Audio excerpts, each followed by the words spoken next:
Hello everyone, welcome back to our channel. ഇന്ന് നമ്മൾ discuss ചെയ്യാൻ പോകുന്നത് റൂറൽ മാർക്കറ്റിംഗ് ഇൻ ഇന്ത്യ എന്നുള്ള ചാപ്റ്ററാണ്. ആദ്യമായിട്ട് നമുക്ക് റൂറൽ മാർക്കറ്റ് എന്താണെന്ന് അറിയണം. എന്താണ് rural market? Rural market simply means markets in rural areas. Rural ഏരിയാസിലെ അല്ലെങ്കിൽ ഗ്രാമീണ മേഖലയിലെ മാർക്കറ്റ്സിനെയാണ് നമ്മൾ റൂറൽ മാർക്കറ്റ്സ് എന്ന് പറയുന്നത്. Rural markets consist of small farmers, primary producers, etc. and village people. ഈ റൂറൽ മാർക്കറ്റ്സിൽ ആരൊക്കെയാണ് ഉണ്ടാവുക? ചെറുകിട കർഷകരുണ്ടാവും, പ്രൈമറി പ്രൊഡ്യൂസേഴ്സ് അല്ലെങ്കിൽ പ്രാഥമിക ഉൽപ്പാദകരുണ്ടാവും. ഇവരുടെ കയ്യിൽ നിന്നൊക്കെ സാധനങ്ങൾ വാങ്ങിക്കുന്നതിന് വേണ്ടിയിട്ട് വില്ലേജ് പീപ്പിൾ അല്ലെങ്കിൽ ഗ്രാമവാസികളും ഉണ്ടായിരിക്കും. അപ്പോൾ ഇത്രയും പേര് ഉൾപ്പെടുന്നതാണ് ഒരു റൂറൽ മാർക്കറ്റ് എന്ന് പറയുന്നത്. ഇന്ത്യയിൽ ഏകദേശം 47,000 റൂറൽ മാർക്കറ്റ്സ് ഉണ്ട്. രാജ്യത്തുടനീളമുള്ള ഈ മാർക്കറ്റുകളിൽ ഭൂരിഭാഗവും ഒരു നിശ്ചിത ദിവസത്തിലും സമയത്തും ഏതാനും മണിക്കൂറുകൾ പ്രൊഡ്യൂസേഴ്സും പിന്നെ വാങ്ങുന്നവരും ഒത്തുചേരുന്ന സ്ഥലങ്ങൾ മാത്രമാണ് ഈ rural markets.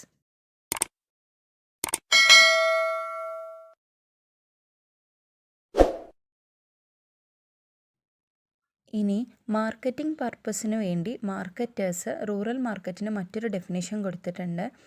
Any market that exist in a sparsely populated area with less than 10,000 people and no significant infrastructure is known as a rural market. അതായത് 10,000-ൽ താഴെ ആളുകളുള്ള, കാര്യമായ അടിസ്ഥാന സൗകര്യങ്ങളില്ലാത്ത, പോപ്പുലേഷൻ കുറഞ്ഞ അല്ലെങ്കിൽ ജനസാന്ദ്രത കുറഞ്ഞ പ്രദേശത്ത് നിലനിൽക്കുന്ന ഏതൊരു മാർക്കറ്റിനെയും നമുക്ക് റൂറൽ മാർക്കറ്റ് എന്ന് വിളിക്കാം. ക്ലിയർ ആണോ? അപ്പോൾ റൂറൽ മാർക്കറ്റ് എന്താണെന്ന് എല്ലാവർക്കും മനസ്സിലായോ? ഇനി ടൈപ്സ് ഓഫ് റൂറൽ മാർക്കറ്റ്സ്. മെയിനായിട്ട് 3 തരത്തിലാണ് റൂറൽ മാർക്കറ്റ്സ് ഉള്ളത്. Regular, periodic market, seasonal markets and daily markets. First one, regular periodic market. Regular periodic market എന്ന് പറഞ്ഞാൽ it is a general market where rural or tribal people gather once or twice a week on a fixed day to exchange or to sell their produce or to buy their needs. Regular periodic market എന്ന് പറഞ്ഞാൽ ഈ ഒരു particular മാർക്കറ്റിൽ tribal people അല്ലെങ്കിൽ rural people ആഴ്ചയിൽ 1 തവണയോ 2 തവണയോ ഒത്തുകൂടും. എന്തിനു വേണ്ടിയിട്ട്? അവരുണ്ടാക്കിയ products cell ചെയ്യാനും അവർക്ക് ആവശ്യമുള്ള സാധനങ്ങൾ അവിടെ നിന്ന് പർച്ചേസ് ചെയ്യാനും വേണ്ടിയിട്ട് ആഴ്ചയിൽ 1 or 2 തവണ ഒത്തുകൂടുന്ന ഒരു പർട്ടിക്കുലർ മാർക്കറ്റാണ് regular periodic market. Second one, seasonal market. Seasonal market എന്ന് പറഞ്ഞാൽ ഒരു പർട്ടിക്കുലർ റീജിയൻ്റെ അല്ലെങ്കിൽ ഒരു ലൊക്കാലിറ്റിയുടെ സെൻട്രൽ ഭാഗത്തായിട്ട് ലൊക്കേറ്റ് ചെയ്യുന്നതും പിന്നെ ചില ക്രോപ്സ് മാത്രം, ഒനിയൻ, ബനാന പോലെയുള്ള ചില സ്പെസിഫിക് ക്രോപ്പുകളുടെ കാര്യത്തിൽ മാത്രം ഡീൽ ചെയ്യുന്ന മാർക്കറ്റ്സ് ആണെങ്കിൽ അതിനെയാണ് നമ്മൾ സീസണൽ മാർക്കറ്റ്സ് എന്ന് പറയുന്നത്. Next one, daily market. Daily market എന്ന് പറഞ്ഞാൽ it is A permanent market with continuous trading activity. Continuous ആയിട്ട് ട്രേഡിംഗ് ആക്ടിവിറ്റി നടക്കുന്ന ഒരു പെർമനൻറ്റ് മാർക്കറ്റിനെയാണ് നമ്മൾ ഡെയിലി മാർക്കറ്റ് എന്ന് പറയുന്നത്. ക്ലിയർ ആയോ? ഇനി നമുക്ക് നോക്കാനുള്ളത് എന്താണ് rural marketing. Rural marketing simply means marketing in the rural areas. Rural areas അല്ലെങ്കിൽ ഗ്രാമീണ മേഖലയിൽ നമ്മൾ ചെയ്യുന്ന മാർക്കറ്റിംഗ് ആക്ടിവിറ്റീസിനെയാണ് റൂറൽ മാർക്കറ്റിംഗ് എന്ന് പറയുന്നത്. Rural marketing is A function that manages all activities in assessing, stimulating and converting the purchasing power of rural customers into an effective demand for goods and services and moving these goods and services to the rural people. അതായത് rural marketing എന്ന് പറഞ്ഞാൽ rural കസ്റ്റമേഴ്സിൻ്റെ അല്ലെങ്കിൽ village പീപ്പിളിൻ്റെ വാങ്ങൽ ശേഷി നമ്മൾ assess ചെയ്ത് അവരെ goods and services വാങ്ങാൻ സ്റ്റിമുലേറ്റ് ചെയ്യിപ്പിച്ച് അല്ലെങ്കിൽ അവരെ ഗുഡ്സ് ആൻഡ് സർവീസസ് വാങ്ങാൻ അവരെ പ്രോത്സാഹിപ്പിച്ച് അതൊരു ഇഫക്റ്റീവ് ഡിമാൻഡാക്കി മാറ്റി ഈ ഒരു പ്രൊഡക്ട്സ് ആൻഡ് സർവീസസ് ഗ്രാമവാസികളിലേക്ക് എത്തിക്കുന്നതിനെയാണ് നമ്മൾ റൂറൽ മാർക്കറ്റിംഗ് എന്ന് പറയുന്നത്. ഇതൊരു 2-way മാർക്കറ്റിംഗ് പ്രോസസ്സാണ്. It includes the flow of goods and services from rural to urban areas and the flow of goods and services from urban to rural areas. Goods and services rural ഏരിയയിൽ നിന്ന് urban ഏരിയയിലേക്ക് എത്തിക്കുന്നതിനെയും അതുപോലെ തന്നെ സിറ്റികളിൽ നിന്ന് ഈ ഗ്രാമപ്രദേശങ്ങളിലേക്ക് എത്തിക്കുന്നതും ഈ ഒരു റൂറൽ മാർക്കറ്റിങ്ങിൻ്റെ പരിധിയിൽ ഉൾപ്പെടുന്നു. Rural marketing includes marketing of agricultural produce, marketing of consumer goods, marketing of inputs etcetera in rural areas. Rural ഏരിയാസിലുള്ള അഗ്രികൾച്ചറൽ പ്രൊഡക്ട്സ് നമ്മൾ മാർക്കറ്റ് ചെയ്യുന്നതും അതുപോലെ തന്നെ കൺസ്യൂമർ ഗുഡ്സ് മാർക്കറ്റ് ചെയ്യുന്നതും പിന്നെ മറ്റെന്തെങ്കിലും പ്രൊഡ്യൂസ് ചെയ്യാൻ വേണ്ടി നമ്മൾ ഉപയോഗിക്കുന്ന റോ മെറ്റീരിയൽസ് അല്ലെങ്കിൽ ഇൻപുട്സ് മാർക്കറ്റ് ചെയ്യുന്നതൊക്കെ ഈ ഒരു റൂറൽ മാർക്കറ്റിങ്ങിൻ്റെ പരിധിയിൽ ഉൾപ്പെടുന്നു. ഇതുവരെ പറഞ്ഞതൊക്കെ എല്ലാവർക്കും ക്ലിയർ ആയോ? ഇനി നമുക്ക് പറയാനുള്ളത് ഇന്ത്യയിലെ റൂറൽ മാർക്കറ്റിങ്ങിൻ്റെ സാലിയൻറ്റ് ഫീച്ചേഴ്സാണ്. First one, consumer. Indian rural മാർക്കറ്റ്സിലെ കൺസ്യൂമേഴ്സ് എന്ന് പറയുന്നത് വെരി സിമ്പിൾ ഇൻ ലിവിങ് ആയിട്ടുള്ള, ട്രഡീഷണൽ അല്ലെങ്കിൽ പരമ്പരാഗത രീതിയിൽ ജീവിക്കുന്ന ഇന്നസെൻ്റ് ആയിട്ടുള്ള ഒരു കൂട്ടം ആൾക്കാരാണ്. അവരുടെ നീഡ്സ് സിമ്പിളാണ്. മാത്രമല്ല അവർക്ക് സൂപ്പർസ്റ്റീഷ്യസ് ഐഡിയാസ് അല്ലെങ്കിൽ അന്ധവിശ്വാസങ്ങളുള്ള അല്ലെങ്കിൽ അവരുടെ റിലീജിയൻസിലും അല്ലെങ്കിൽ കസ്റ്റംസിലും ആചാരങ്ങളിലും മതത്തിലും ഒക്കെ ഒരുപാട് ഡീപ്പായിട്ട് വിശ്വസിക്കുന്ന ഒരു കൂട്ടം ആൾക്കാരാണ് ഇന്ത്യൻ റൂറൽ മാർക്കറ്റിലെ കൺസ്യൂമേഴ്സായിട്ട് വരുന്നത്.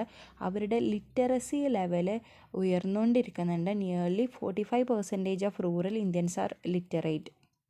45% ആൾക്കാർ ലിറ്ററേറ്റ് ആണ്. 500-ൽ താഴെ ജനസംഖ്യയുള്ളതും ലിമിറ്റഡ് ആയിട്ടുള്ള വാങ്ങൽ ശേഷിയുള്ള 50% ഇന്ത്യൻ ഗ്രാമങ്ങളും വളരെ ചെറുതാണ്. ഇവരിൽ പലർക്കും ഒരു കട പോലും സ്വന്തമായിട്ടില്ല. ഏകദേശം 2,50,000 ഗ്രാമങ്ങളിൽ 500-നും 2,000-നും ഇടയിൽ ജനസംഖ്യയുണ്ട്. ഈ ഗ്രാമങ്ങളിൽ 5 കടകൾ വീതമുണ്ട്. 2,000-ലധികം ജനസംഖ്യയുള്ള ഏകദേശം 60,000 ഗ്രാമങ്ങളുണ്ട്. അപ്പോൾ ഗ്രാമീണ കൺസ്യൂമേഴ്സിൻ്റെ ഈ സ്വഭാവ സവിശേഷതകളൊക്കെ റൂറൽ മാർക്കറ്റിങ്ങിലും പ്രതിഫലിക്കുന്നു. സെക്കൻഡ് പോയിൻ്റാണ് കൾച്ചറൽ ഡൈവേഴ്സിറ്റി. നമുക്കറിയാം India is A land of diversities. അതുകൊണ്ട് തന്നെ റൂറൽ പീപ്പിൾ അവരുടെ ലാംഗ്വേജിൻ്റെ കാര്യത്തിലായാലും അവരുടെ മതപരമായ കാര്യങ്ങളിലായാലും ആചാരങ്ങളുടെ കാര്യത്തിലായാലും അവരുടെ കൾച്ചർ, ട്രഡീഷൻ, ഇങ്ങനെ പലതരത്തിൽ അവർ വളരെ ഡിഫറെൻ്റാണ്. ഈ ഡിഫറൻസ് അല്ലെങ്കിൽ ഈ ഒരു ഡൈവേഴ്സിറ്റി നമുക്ക് റൂറൽ മാർക്കറ്റിങ്ങിലും കാണാം. Next one, income levels. A major portion of the rural population consist of low income groups. Rural പീപ്പിളിൻ്റെ മെജോറിറ്റി പോർഷനും താഴ്ന്ന ഇൻകം ലെവലുള്ളവരാണ് അല്ലെങ്കിൽ താഴ്ന്ന വരുമാനമുള്ളവരാണ്. മാത്രമല്ല ഉയർന്ന വരുമാനമുള്ളവർ അർബൻ ഏരിയാസിലേക്ക് കുടിയേറാനുള്ള ഒരു പ്രവണതയും കാണുന്നുണ്ട്. അതുകൊണ്ട് തന്നെ ഈ ഒരു rural market consist of cheaper and low quality necessaries of life. അവർക്ക് ഡെയിലി ആവശ്യമുള്ള ഒരുപാട് സാധനങ്ങൾ വില കുറഞ്ഞതും ഗുണനിലവാരം കുറഞ്ഞതും ആയിട്ടുള്ള സാധനങ്ങൾ ഈ ഒരു റൂറൽ മാർക്കറ്റിൽ നമുക്ക് കാണാൻ കഴിയുന്നുണ്ട്. എന്തൊക്കെയാണെങ്കിലും TV, റേഡിയോ, പ്രസ് എന്നിവയുടെ വരവിനും പിന്നെ ലിറ്ററസി റേറ്റിലുണ്ടായിട്ടുള്ള ഈ ഒരു റൈസിനും ശേഷം ഗ്രാമീണ മേഖലയിലുള്ള ആൾക്കാർ അല്ലെങ്കിൽ വില്ലേജ് പീപ്പിളിൻ്റെ ജീവിത രീതി മാറിക്കൊണ്ടിരിക്കുകയാണ്. പുതിയ പുതിയ പ്രൊഡക്ട്സും ആഡംബരങ്ങൾക്ക് മുൻഗണന കൂടിക്കൊണ്ടിരിക്കുകയാണ്. ടോയ്ലറ്റ് സോപ്പുകൾ, ഷാമ്പുകൾ, ടൂത്ത് പേസ്റ്റ്, റെഡിമെയ്ഡ് വസ്ത്രങ്ങൾ, റേഡിയോ, TV ഇങ്ങനെയുള്ള സാധനങ്ങളൊക്കെ ഗ്രാമപ്രദേശങ്ങളിൽ കാണാൻ തുടങ്ങി. സൈക്കിളുകളും മോട്ടോർ സൈക്കിളുകളും ട്രാക്ടറുകളും പഴയ കാളവണ്ടികൾക്ക് പകരമായിട്ട് വരാൻ തുടങ്ങി. ഇതിൻ്റെയൊക്കെ ഭാഗമായിട്ട് അടഞ്ഞു കിടന്നിരുന്ന ഒരുപാട് റൂറൽ മാർക്കറ്റ്സ് പതുക്കെ പതുക്കെ ആക്റ്റീവായിട്ട് തുടങ്ങിയിരിക്കുന്നു.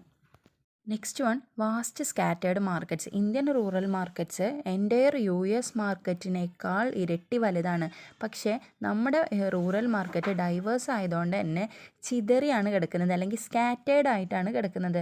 നമ്മുടെ റൂറൽ ഏരിയയിലെ ടോട്ടൽ റോഡ് ലെങ്ത് എന്ന് പറയുന്നത് 2,650 കിലോമീറ്റേഴ്സിനേക്കാൾ കൂടുതലാണ്. മാത്രമല്ല കൊങ്കൺ റെയിൽവേ തുറന്ന് ബ്രോഡ് ഗേജുകളാക്കി മാറ്റിയതോടുകൂടി ഇന്ത്യയിലെ അടിസ്ഥാന സൗകര്യങ്ങൾ കൂടെ ശക്തിപ്പെടുത്തിയിട്ടുണ്ട്. Next one, seasonal demand. ഫാർമേഴ്സിന് ഇൻകം ലഭിക്കുന്നത് അല്ലെങ്കിൽ വരുമാനം ലഭിക്കുന്നത് വിളവെടുപ്പിൻ്റെ സമയത്താണ്. അതുകൊണ്ട് തന്നെ അവരുടെ മെജോറിറ്റി പർച്ചേസും അവർ ഈ ഒരു സീസണിലാണ് നടത്തുന്നത്. ദീപാവലി, ഓണം, ഈദ് ഉൽ ഫിത്തർ, ദുർഗാഷ്ടമി, ഹോളി തുടങ്ങിയ ദിവസങ്ങളുടെയൊക്കെ തലേന്ന് ഇന്ത്യൻ റൂറൽ മാർക്കറ്റ്സിൽ നല്ല തിരക്കായിരിക്കും. ഭയങ്കര ഹെവി ആയിട്ടുള്ള ഒരു റഷ് നമുക്ക് കാണാൻ സാധിക്കും. അപ്പോൾ ആ ഒരു സമയത്തുള്ള ഹെവി ഡിമാൻഡ് മീറ്റ് ചെയ്യുന്നതിന് വേണ്ടി ആ സമയത്ത് മാർക്കറ്റിംഗ് സെൻറ്റേഴ്സിലായിക്കോട്ടെ ഷോപ്സിലായിക്കോട്ടെ കംപ്ലീറ്റ് സ്റ്റോക്ക് ഉണ്ടായിരിക്കുന്നതാണ്. Next one, market structure. Rural market consist of private sole traders, സ്വകാര്യ ഏകവ്യാപാരികൾ, സഹകരണ സ്ഥാപനങ്ങൾ, കോപ്പറേറ്റീവ്സ്, ഫെയർ പ്രൈസ് ഷോപ്സ്, ന്യായവില കടകൾ, വഴിയോര കച്ചവടക്കാർ, വില കുറഞ്ഞ ജാക്കുകൾ, ആഴ്ചതോറുള്ള മാർക്കറ്റുകൾ എന്നിവയെല്ലാം ഉൾപ്പെടുന്നതാണ് റൂറൽ മാർക്കറ്റ് എന്ന് പറയുന്നത്. Next one, infrastructural facilities. ഇന്ത്യക്ക് സ്വാതന്ത്ര്യം ലഭിച്ച് 70 വർഷം പിന്നിട്ടിട്ടും ഗ്രാമപ്രദേശങ്ങളിൽ പ്രോപ്പറായിട്ടുള്ള ട്രാൻസ്പോർട്ട് ആൻഡ് കമ്മ്യൂണിക്കേഷൻ സിസ്റ്റത്തിൽ ഒരു ഡെവലപ്മെൻറ്റ് വന്നിട്ടില്ല. ഗ്രാമീണ മേഖലയിലെ മിക്ക റോഡുകളും മഴക്കാലത്ത് ഉപയോഗിക്കാൻ പറ്റാത്ത ഒരു അവസ്ഥയിലാണ്. മീൻസ് ഓഫ് കമ്മ്യൂണിക്കേഷൻ ആയിട്ടുള്ള ടെലിഫോൺ, ടെലഗ്രാഫ്, ടെലിക്സ് എന്നുള്ള സൗകര്യങ്ങളൊന്നും ഒട്ടുമിക്ക ഗ്രാമങ്ങളിലും ഇപ്പോഴും അവൈലബിൾ അല്ല. Even ordinary postal service are not satisfactory in villages. സാധാരണ തപാൽ സേവനങ്ങൾ പോലും എല്ലാ ഗ്രാമങ്ങളിലും ഇപ്പോഴും തൃപ്തികരമല്ല. Next point, traditional life. Rural people ഇപ്പോഴും കൊണ്ടുപോകുന്നത് ഒരു ട്രഡീഷണൽ ലൈഫാണ്. അവരുടെ ലൈഫിനെ നിയന്ത്രിക്കുന്നത് ഓൾഡ് കസ്റ്റംസ് ആണ്. അവരുടെ ഒരുപാട് ആചാരങ്ങളൊക്കെയാണ്. പുതിയ പുതിയ രീതികളോട് അഡാപ്റ്റ് ചെയ്യാൻ അവർക്ക് ഭയങ്കര ബുദ്ധിമുട്ടാണ്. Next one, buying decision. Rural people ഒരുപാട് വാല്യൂ കോൺഷ്യസ് ആണ്. അതായത് അവരുടെ പർച്ചേസ് ഡിസിഷന് പെട്ടെന്ന് എടുക്കുന്നതല്ല. അവരൊരു സാധനം വാങ്ങിക്കണമെങ്കിൽ അത് വാങ്ങണോ വേണ്ടോ എന്നുള്ള തീരുമാനം ഒരുപാട് സമയം എടുത്തിട്ടാണ് ആലോചിക്കുന്നത്. മാത്രമല്ല, ഒരു പെർട്ടിക്കുലർ പ്രൊഡക്റ്റ് വാങ്ങണമെങ്കിൽ ഒരു ഷോപ്പിൽ നിന്ന് മാത്രം അന്വേഷിച്ചിട്ടല്ല, കടകൾ തോറും കയറി ഇറങ്ങി അന്വേഷിച്ച് വളരെ സമയം എടുത്തിട്ടാണ് അവരൊരു ബൈയിങ് ഡിസിഷൻ എടുക്കുന്നത്. Next point, spread of cable TV. Satellite TV ചാനലുകളുടെ വളർച്ച വില്ലേജേഴ്സിൽ വലിയ രീതിയിലുള്ള സ്വാധീനം ഉണ്ടാക്കിയിട്ടുണ്ട്. ഇത് അവരുടെ ലൈഫ് സ്റ്റൈലിലായാലും അവരുടെ കൺസംഷൻ പാറ്റേണിലായാലും പലതരത്തിലുള്ള മാറ്റങ്ങളും കൊണ്ടുവന്നിട്ടുണ്ട്. റാൻഡമായി ഒരു പ്രൊഡക്റ്റ് വാങ്ങുന്നതിന് പകരം ഇന്ന് അവർ ബ്രാൻഡഡ് പ്രൊഡക്ട്സ് വാങ്ങിക്കാൻ തുടങ്ങിയിരിക്കുന്നു. അതുപോലെ തന്നെ പല്ല് ക്ലീൻ ചെയ്യുന്നതിന് വേണ്ടി മാവില, കരിയൊക്കെ ഉപയോഗിച്ചതിന് പകരം ഇപ്പോൾ കോൾഗേറ്റോ മറ്റേതെങ്കിലും ഇൻ്റർനാഷണൽ ബ്രാൻഡായിട്ടുള്ള ടൂത്ത് പേസ്റ്റുകളോ യൂസ് ചെയ്യാൻ തുടങ്ങിയിരിക്കുന്നു. അപ്പോൾ കേബിൾ TVയുടെ സ്പ്രെഡോട് കൂടിയിട്ട് റൂറൽ പീപ്പിളിൻ്റെ ലൈഫ് സ്റ്റൈലിലും കൺസംഷൻ പാറ്റേണിലും വലിയ രീതിയിലുള്ള മാറ്റമാണ് ഉണ്ടായിട്ടുള്ളത്. അപ്പോൾ ഇത്രയുമാണ് salient features of rural marketing in India. അപ്പോൾ ഇന്ന് നമ്മൾ പറഞ്ഞത് റൂറൽ മാർക്കറ്റ് എന്താണെന്ന് പറഞ്ഞു, റൂറൽ മാർക്കറ്റിൻ്റെ ടൈപ്സ് പറഞ്ഞു, എന്താണ് റൂറൽ മാർക്കറ്റിംഗ് എന്ന് പറഞ്ഞു, അതുപോലെ തന്നെ salient features of rural marketing in India കൂടെ പറഞ്ഞു. അപ്പോൾ ഇത്രയും പറഞ്ഞത് എല്ലാവർക്കും മനസ്സിലായെന്ന് വിശ്വസിക്കുന്നു. എന്തെങ്കിലും ഡൗട്ട്സ് ഉണ്ടെങ്കിൽ ചോദിക്കുക. Thank you for watching.